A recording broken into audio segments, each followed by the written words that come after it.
The digital beep slices through my dreams like a razor. Beep, beep, beep. Access denied. My eyes snap open. The red numbers on my bedside clock read 8:15 a.m. Saturday morning in Austin, and the sun slants through my blinds in dusty stripes. Beep, beep, beep. Access denied. The sound comes again, electronic and sharp. My heart lurches from sleepy confusion to alert panic in the span of a single breath. Someone is at my door. Someone with the wrong code. What the hell? She changed the code. The voice belongs to Bryce, my younger brother. His words slice through the apartment door, vibrating with indignation. I sit up, sheets tangling around my legs. Last night, I deleted their access codes from my smart lock system. After 8 years of them walking in whenever they pleased, I finally did it. One small act of rebellion. The pounding starts not knocking, but the full weight of a body slamming against wood. The door frame shudders. Emery! Open this door. This is your brother's house. My mother's voice, shrill and commanding. Open up, Emery, or I'm breaking it down. Bryce again, his voice rough with effort. My hands shake as I reach for my phone on the nightstand. Without thinking, I press record on the video camera. Evidence. Protection. Something cold and certain settles in my stomach as I slide out of bed. The hardwood floor feels solid beneath my bare feet as I cross to the door. My heart thunders in my chest, but I force my breathing to slow. 1, 2, 3. The chain slides into place before I unlock the deadbolt. I open the door just wide enough to show my face, holding my phone up where they can see I'm recording. Bryce stumbles back mid-lunge, his shoulder still angled for another blow. Behind him stands Patricia, my mother, immaculate at this ungodly hour in pressed slacks and a blouse the color of butter. She clutches a thick manila folder in her manicured hands. My father hovers by the elevator, looking everywhere but at me. What are you doing? My voice emerges as barely more than a whisper. Patricia scoffs, brushing imaginary lint from her sleeve. Stop this nonsense. We're here to get the house ready. Bryce needs you to sign these papers. She brandishes the folder like a weapon. I stare at the three of them, and suddenly, I'm back at last night's dinner. My father's birthday celebration at Carmela's, his favorite steakhouse. The moment plays in my head with crystal clarity. Patricia raised her wine glass, the chandelier light catching it and creating a subtle shimmer. And to Bryce, who's finally getting the asset he deserves to start his business. The table had gone quiet. I'd looked up from my barely touched fillet. What asset? My mother laughed, a cold, tinkling sound like breaking glass. The condo, silly. You're just crashing here. It's always been for Bryce. Everyone laughed. My Uncle Ted, my cousin Mallory, even my father, whose birthday we were celebrating. They all laughed while I sat there, blood draining from my face, fork suspended midair. The condo I'd bought 8 years ago. The condo where every mortgage payment had come from my bank account. The condo that was supposed to be temporary until I saved enough for New York, for the master's program I'd given up when Dad lost his job. Now they stand at my door, expecting me to hand over my home. No. The word falls from my lips, small but firm. Bryce's face contorts. What do you mean, no? Something shifts inside me. The tremor in my hands stills. The tightness in my chest loosens just enough to let me breathe. I straighten my spine and meet his gaze. I mean, no, you can't come in, and this is not Bryce's house. I push the door closed and turn around. My desk sits 10 feet away, bottom drawer slightly ajar from last night's frantic search. I grab the stack of papers I'd pulled out after the dinner after I realized what they were planning. When I face the door again, I hold them up. The deed, the mortgage statements, 8 years of payments from my account, all bearing one name, Emery Nash.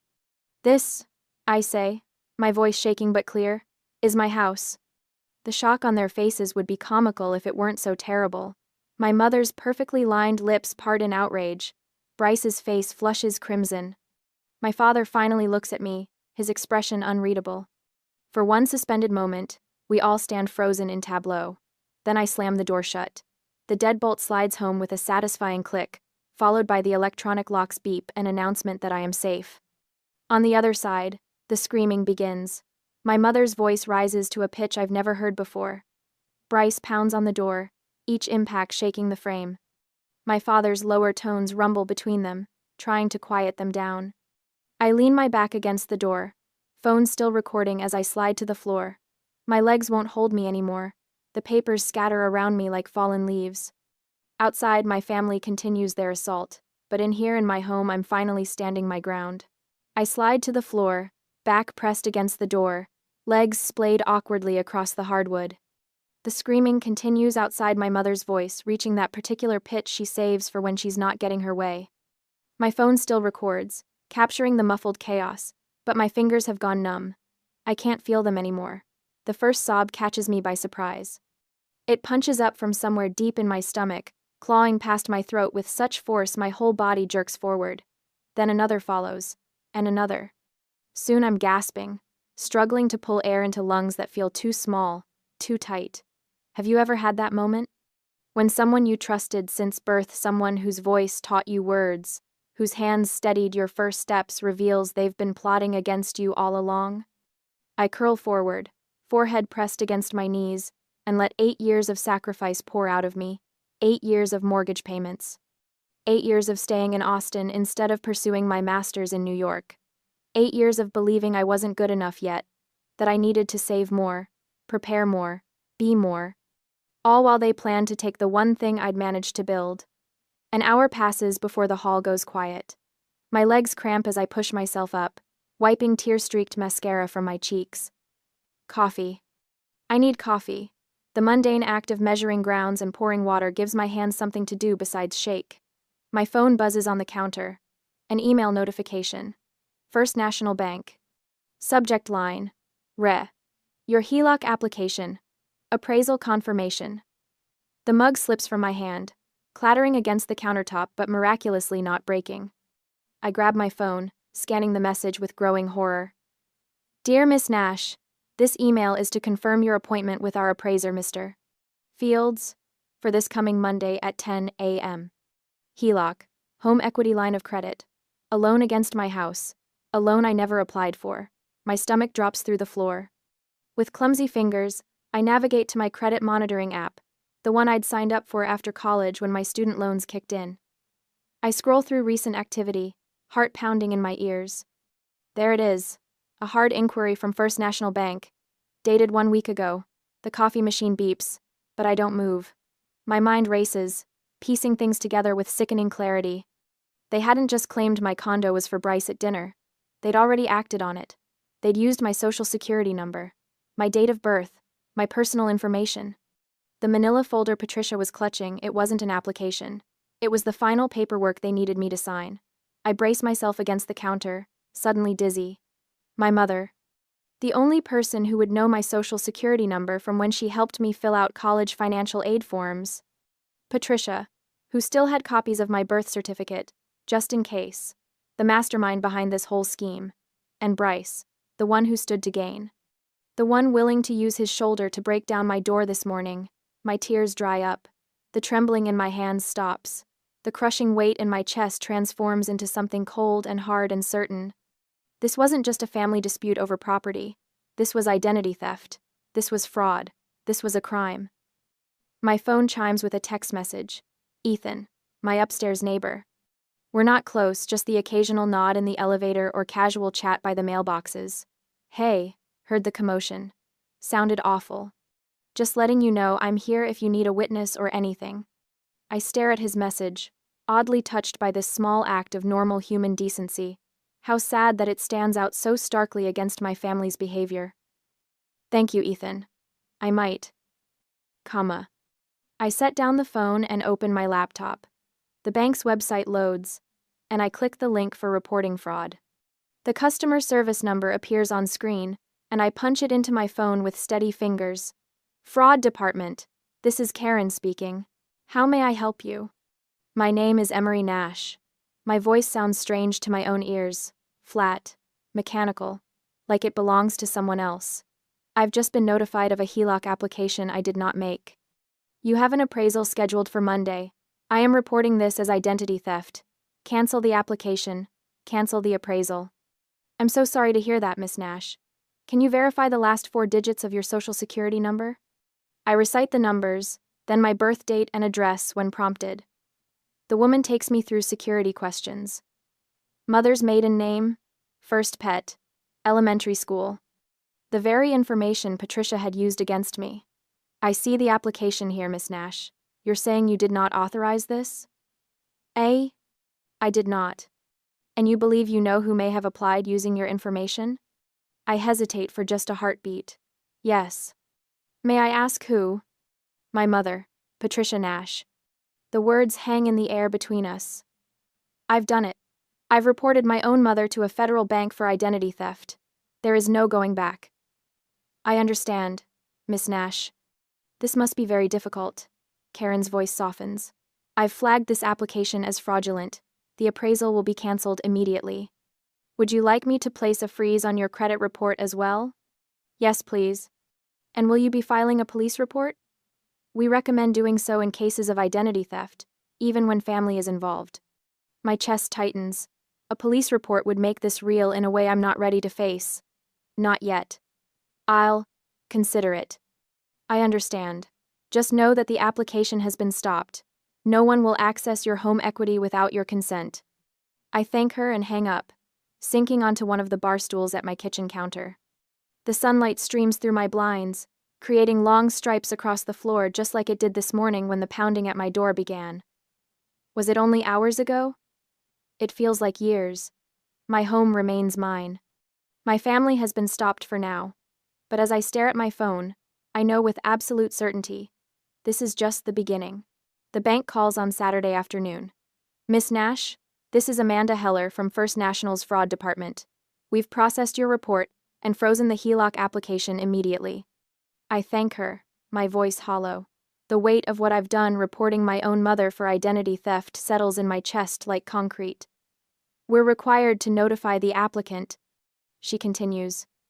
The contact number provided was for Patricia Nash. Is that correct? My stomach knots. Yes, that's my mother. A pause. I understand. Given the situation, would you like us to note a potential harassment concern on your file? I hadn't thought that far ahead. Yes, I whisper. Please do. After hanging up, I sit motionless at my kitchen counter, waiting for the explosion. My phone remains mercifully silent all afternoon. By evening, I've convinced myself they've finally accepted defeat. I'm wrong. Sunday dawns with a pounding at my door, so violent it rattles the framed photographs on my hallway wall. The sound jolts me from sleep, adrenaline flooding my system. Emery!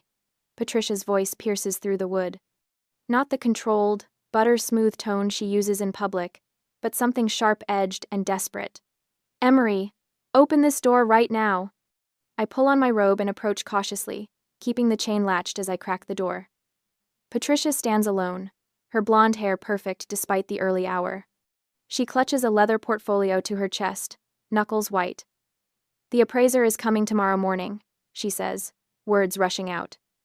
Bryce needs you to sign these papers right now. Her lie lands between us. She doesn't know I've already canceled the appraisal. There is no appraisal, Mom. My voice emerges calmer than I expect. I canceled it when I reported your fraud.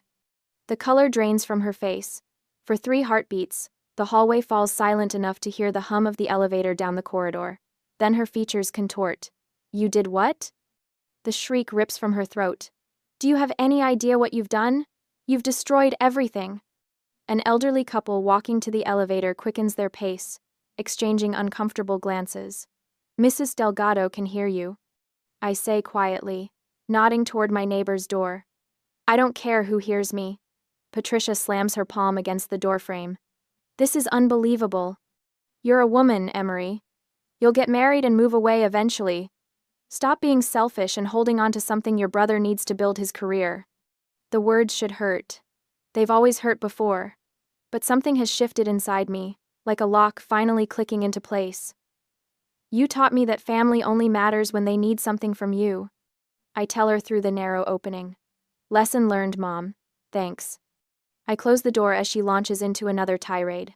Her voice follows me as I walk to the kitchen, but it feels distant now, like background noise from someone else's apartment. My phone buzzes with a notification an hour later. Bryce has posted on Facebook, betrayed by my own flesh and blood. Some people would rather see their family fail than do the right thing. 6 likes, 3 sympathetic comments. I take a screenshot, saving it to a folder I've created labeled Evidence. Monday morning arrives with a fresh assault. My phone pings with a Google Business Review alert. Someone named Jay Thompson has left my interior design company a 1-star review. Unreliable designer, deceitful, mentally unstable.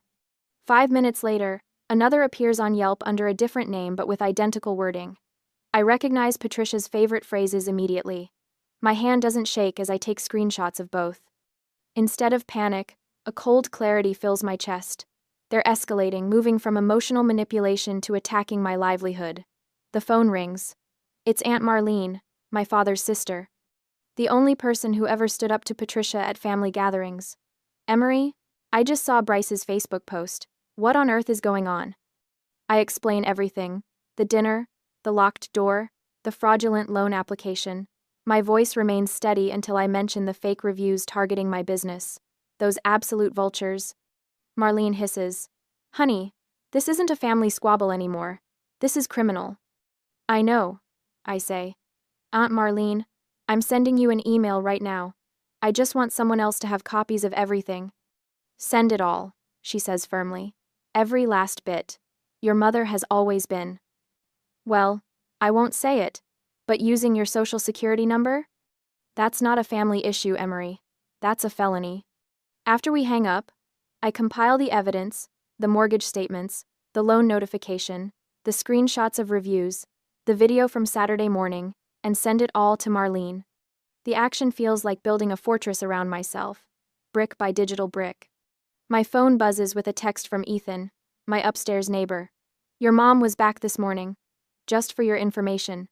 My security camera caught the audio from the hallway. I text back. Can you save that footage? His reply comes instantly. Already done. Another ally. Another brick in the wall between me and the people who raised me. The week crawls forward. I lose a small client, the Hendersons, who needed help with their guest room. We heard you might be having some personal issues, Mrs. Henderson says awkwardly on the phone. We think we should go in another direction. The 1-star reviews are working. For the first time since Saturday, despair threatens to overwhelm my newfound resolve. I sit on my living room floor, surrounded by fabric samples for a project that might never happen, and allow myself 5 minutes to cry. When the tears stop, my phone buzzes with a text. It's from my father, the first contact since Saturday morning when he stood silently by the elevator, watching Patricia and Bryce attack my door. Family meeting. My house. Tonight. Attendance mandatory. I stare at the message, noting his choice of words. Not our house, but my house. Not we need to talk, but attendance mandatory. Like I'm being summoned to the principal's office. The Douglas Nash I grew up with would never have phrased a message that way. This has Patricia's fingerprints all over it. I don't respond. Instead, I pick up my keys and head to the office supply store. If they want a meeting, I'll give them one, but on my terms, with my evidence and my voice. They think they know me, quiet Emery, who gave up her dreams, who never fights back, who always puts family first. They have no idea who I've become since I changed the door code. As I drive, I rehearse what I'll say, what I'll show them, how I'll stand my ground. Tonight isn't about negotiation. It's about drawing a line that can never be crossed again.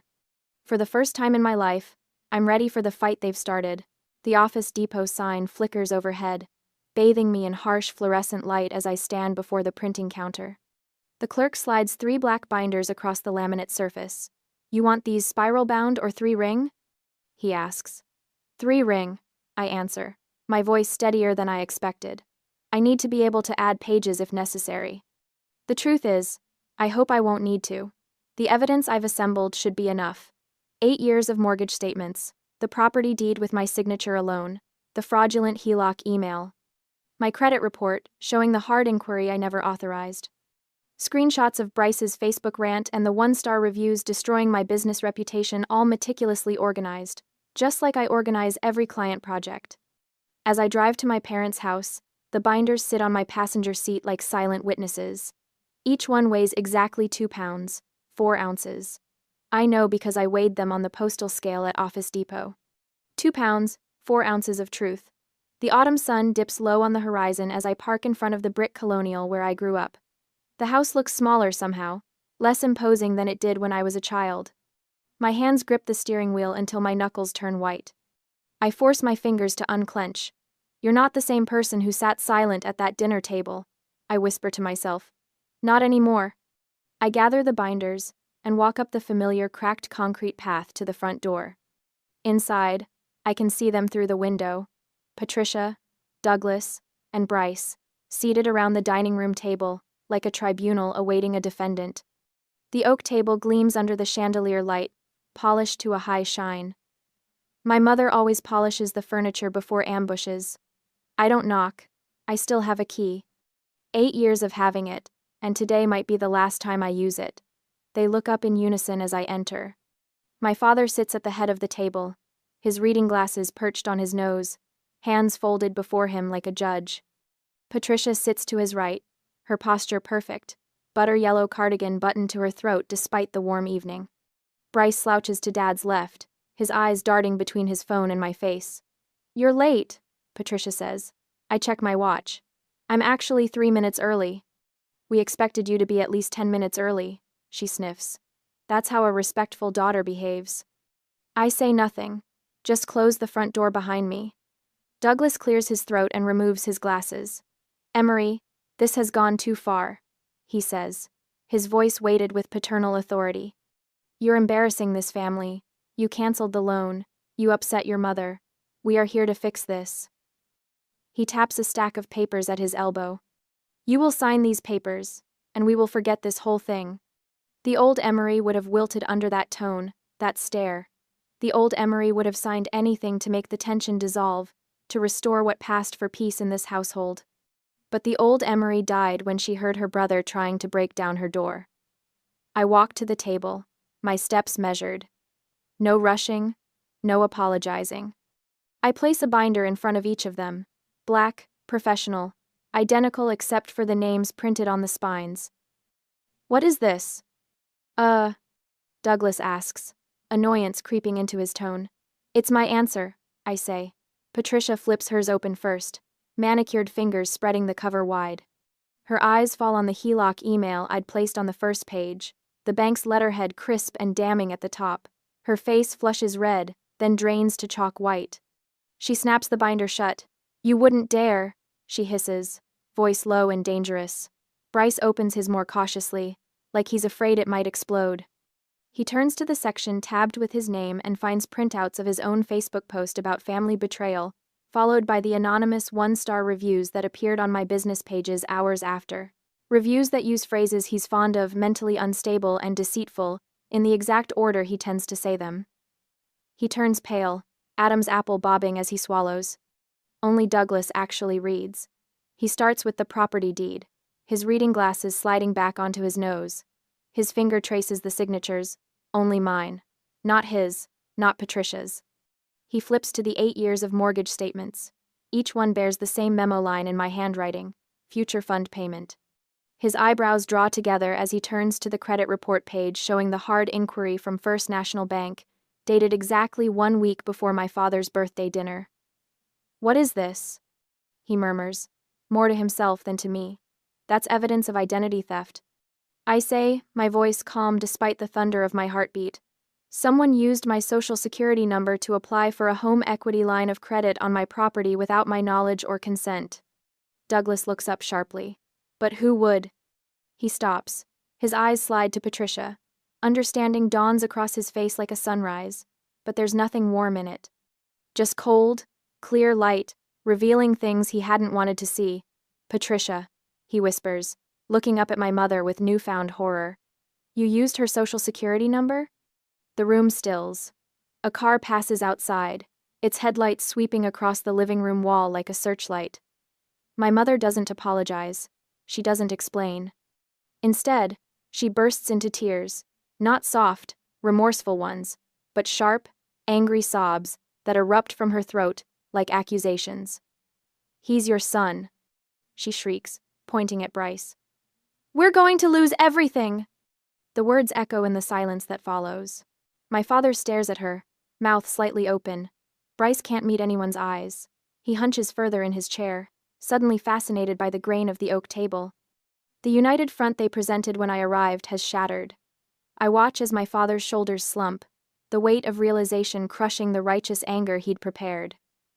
That's not true, I say, looking directly at my father. You're not going to lose anything, because you never put in a single dollar. I'm the one who lost.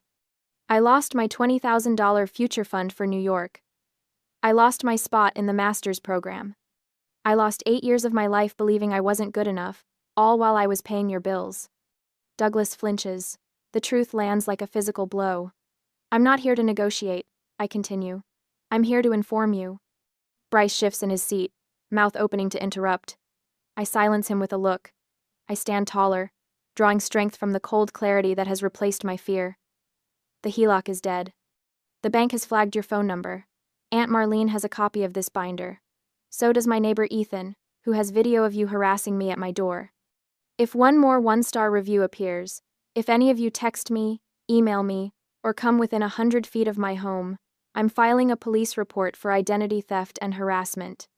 Patricia's face contorts. You ungrateful little...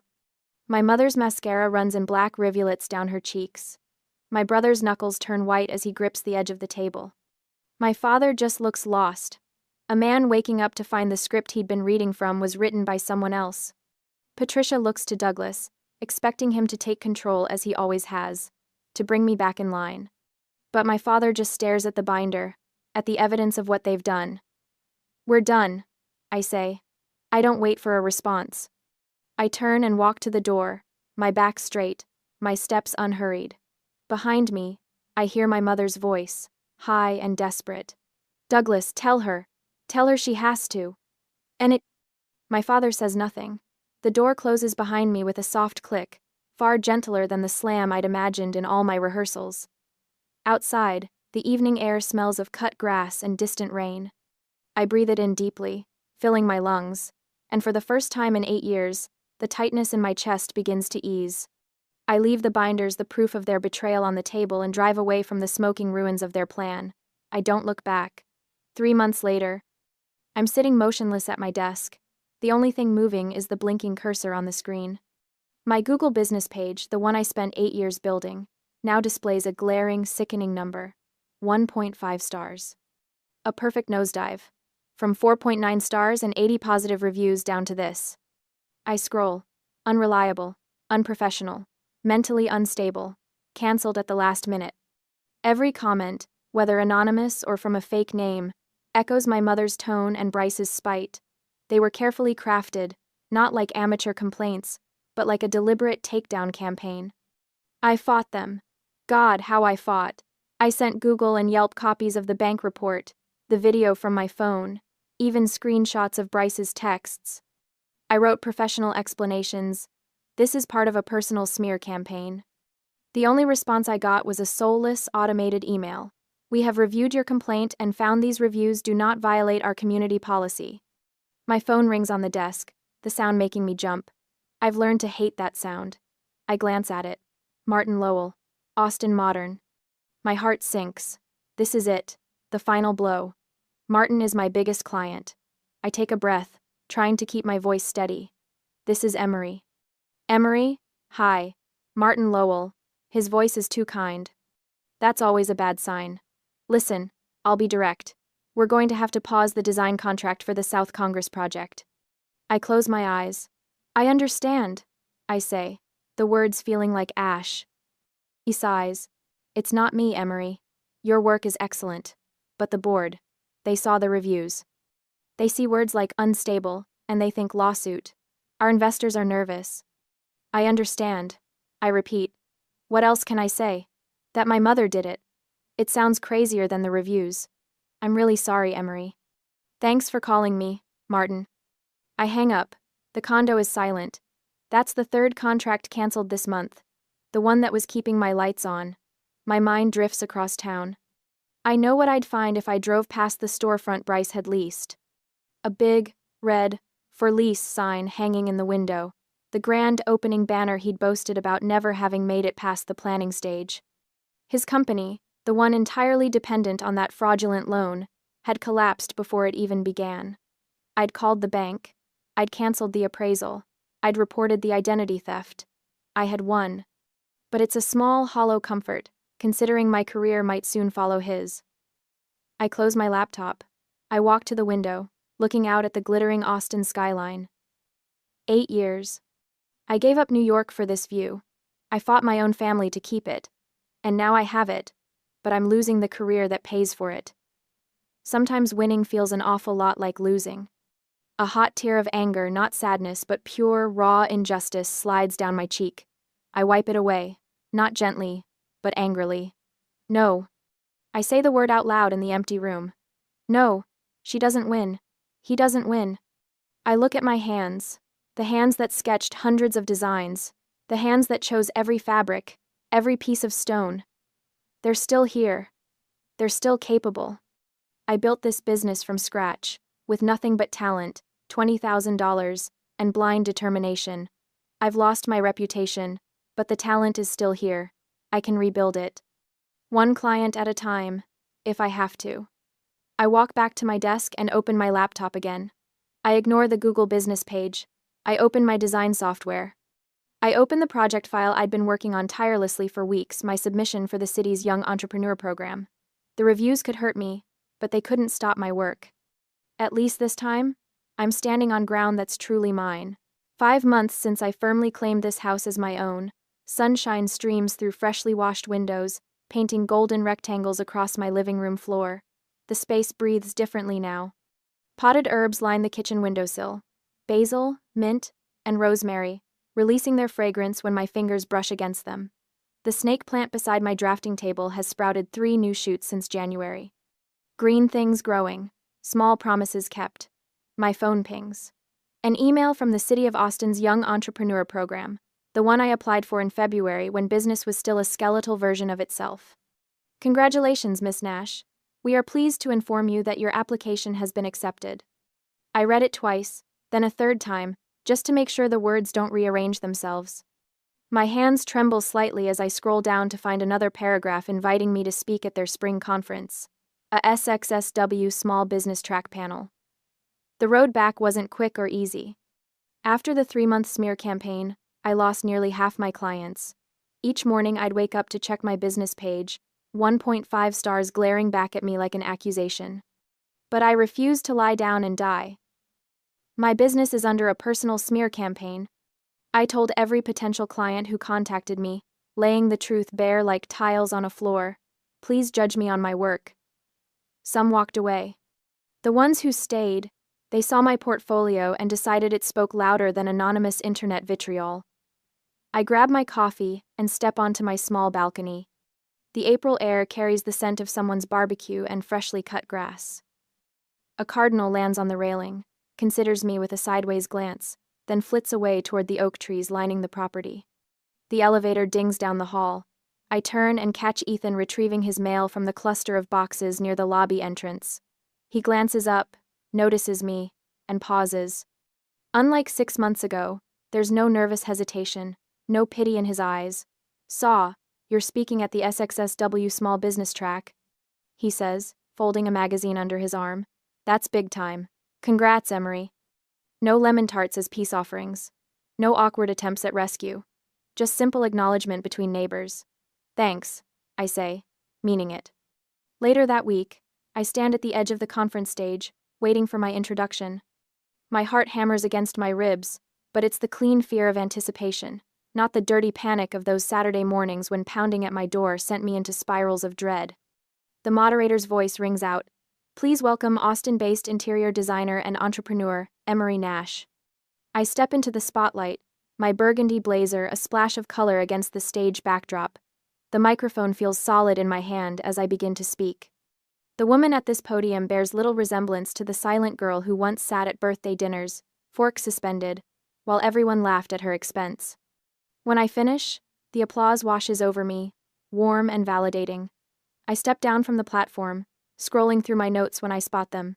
2 familiar figures standing near the exit. My parents look smaller somehow. Dad's shoulders slope beneath his sport coat. Mom's hair is different, less severe. They approach hesitantly, like people who've forgotten how to navigate familiar terrain. "You did good, kid," Douglas says quietly, the nickname from my childhood landing awkwardly between us. Patricia's eyes search mine. Really search. Instead of just skimming past to find what she wants. Can we start over? Her voice lacks its usual cutting edge. Something shifts inside me. Not forgiveness exactly, but perhaps the soil where it might eventually grow. Maybe.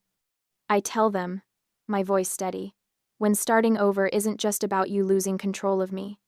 I smile politely, turn, and walk away to join a group of my peers who are waving me over to their table.